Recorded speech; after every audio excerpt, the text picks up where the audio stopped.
বাফুফের ভিতরে আমার একটা ছোট্ট অপিনিয়ন, ফুটবল ব্যাকগ্রাউন্ড বা স্পোর্টস ব্যাকগ্রাউন্ড এবং স্পোর্টস কেরিয়ারে ডেডিকেশন করে নাই, ব্যাকবোন্ডে স্পোর্টসের কোনো কিছু নাই, এরকম কোনো ব্যক্তিকে আমাদের স্পোর্টস ইন্ডাস্ট্রির মধ্যে রাখা উচিত না। আর কোনো ব্যক্তি যদি একটার বেশি পদ থাকে, হইতে পারে একজন ফাইন্যান্স সেক্টরে আছে, মার্কেটিং এ আছে, আরেক জায়গায় আছে, একজন লজিস্টিকে আছে, আবার কোচে আছে, 3-4 জায়গার মধ্যে একজন একটা পদ থাকবে এবং তাকে আমরা বেস্টলি অনার বাংলাদেশ গভর্নমেন্ট বলেন বা সেটাকে প্রাইভেটলি বলেন সিকিউর করতে হবে, সেজন্য প্রপারলি কাজ করতে পারে ভালো একটা সম্মানী সহকারে।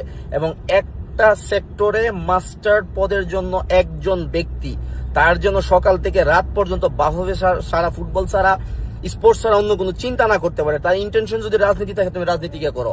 তার ইন্টেনশন যদি তাকে বিজনেস করার, সে বিজনেস করে গিয়া। তার ইন্টেনশন যদি থাকে সে করবে, মনে করেন যে